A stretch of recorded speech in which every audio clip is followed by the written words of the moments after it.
All right, very crucial thing that we got to do is we got to go get some spare parts from my local Subaru junkyard. That's right, this is a specialized Subaru junkyard as opposed to just a, Subaru dealership. Ha! It's not funny, okay? It's not funny. So yeah, we got to go to the Subaru junkyard and get a spare diff if possible, and then we really should try to find some axles too, and then I'd like to get a new hood for the vehicle if I can. PMP is the local Subaru junkyard, and they're actually running a sale today, so hopefully we can get some good deals on these parts. So we're in the tow rig. I haven't taken this out since I have brought it home. We're gonna take her for a rip. I washed the inside and the outside of this thing the other day. It's actually looking pretty good, and the interior is significantly better now and smells way better. So yep, let's get on the road here.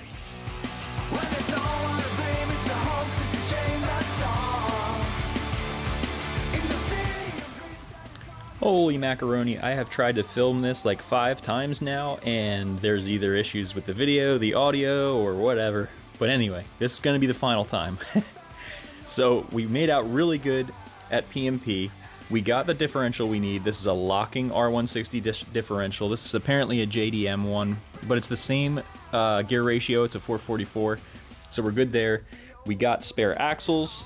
I thought I had spare axles, but they were actually from my 2013 WRX, and they do not bolt into the hub side. The hub side is different on the older Subis. Diff side is the same, hub side is different. So we got that stuff. That's awesome. Got really good prices on that stuff. And then this was probably the most exciting find, honestly, even though we really need that other stuff for drag week. This is a 2004 Forester XT, same year as that car, same color and everything, and it's in like really good shape. Really, really good shape. Like this hood's in better shape than the one that was on the car before I cut a hole in it. So the reason why I got this, in case you guys don't know, is this hood will actually close if we can get an intake manifold that sits about level with the fuel rails. So that is the plan over the winters, to put a different intake manifold on this and to get the hood to actually close with a factory hood on it without a hole in it. So that is why that hood is such a huge score. To find the same color, same year, everything, that's pretty epic. All right, so these plugs were gapped at about like 36, maybe even a little higher than that. So honestly, the car was running fine that way, like completely fine, no spark blowout issues, but the factory gap probably is a little too tight for running a car on E85 and boost, even though it's only 7 pounds of boost. So I think I'm gonna gap them down to like tight on 30, because I have a 25 feeler gauge over here somewhere. I have a 25 feeler gauge here, and I don't know, that seems like a little bit too much of a gap from all the way from like, lowering it all the way down 30,000 or 10 thousandths, like going from like 36 thousandths down to 25 thousandths might be a little bit excessive. So I think I'm just going to try to make it tight on 30, like so it almost won't go in, and do them all that way, because like I said, the car was running fine without the plugs being gapped at all, but I feel like it's just something that we probably should do. So yep, you guessed it, time-lapse time.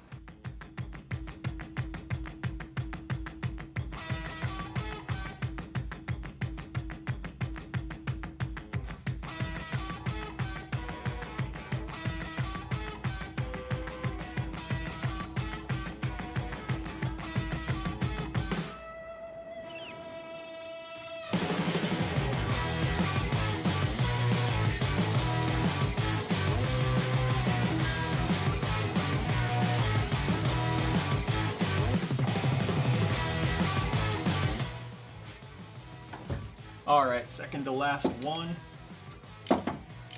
Number 8, I guess. I don't know. I don't know how these V8s work. V8. This might be number 8, or maybe it's number 1, 2, 3, 4. I don't know.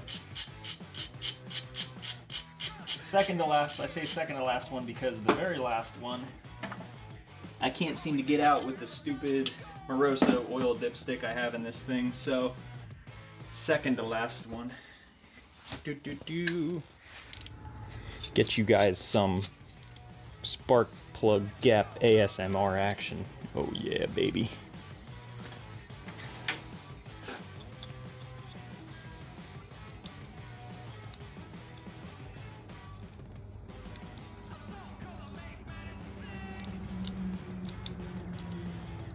Oh, went a smidge tight on that one, but that's okay. Just wiggle it out a little.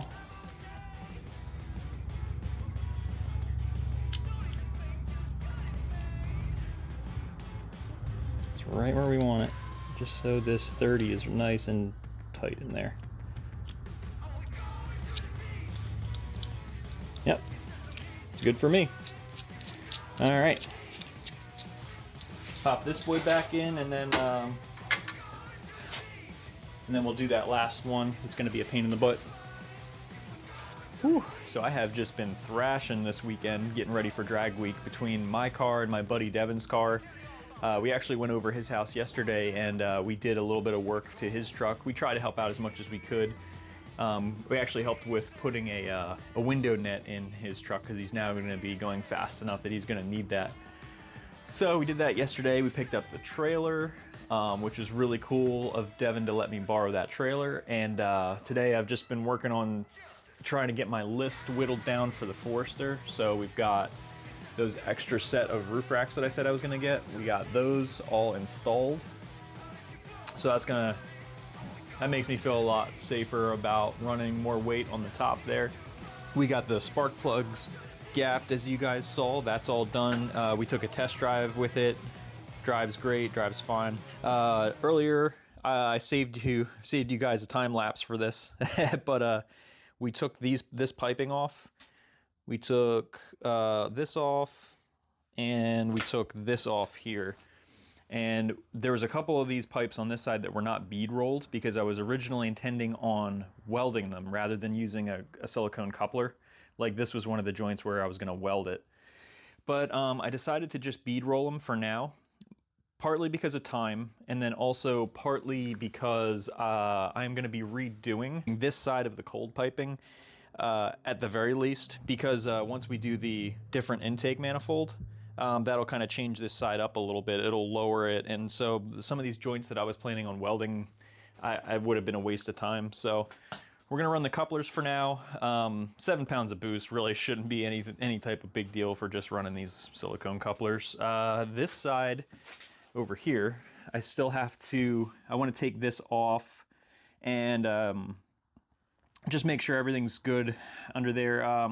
I don't know if you guys have ever heard of this trick, but if you put hairspray on the inside of if you put hairspray on the pipe and then you slip it into the coupler, tighten it down, it acts almost like a glue.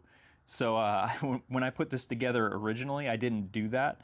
And I've had really good luck with that method of helping seal these silicone couplers up. So I'm gonna take those off and do that just for good measure. And there's still quite a bit of little stuff to do. I am not sure if I'm gonna film it because it's kind of the final week before we leave, and I also work a full-time job, so I'm not sure how much of it I'm gonna film because it's kind of gonna be a little bit of a thrash to get everything done that I would like to get done. So yeah, you may see more, or the next video you guys see might be the day that we're packing up and leaving for drag week on Saturday. So I have been using the toolkit that we're bringing with us on drag week. I have been solely using this to work on the car, and that was at the suggestion of Devin, my friend that let us borrow the trailer and the one we worked on his truck yesterday. That was a really good suggestion because there was a lot of tools that I ended up needing that I did not have in this kit. So that was a really good suggestion by Devin, because if we didn't do that, there's probably definitely some stuff that we would have forgot that we might have needed. So that was really good. So yeah, thank you guys so much for watching. I am so freaking excited to go on this adventure, and I really hope you guys enjoy watching as well. Thanks so much. See ya.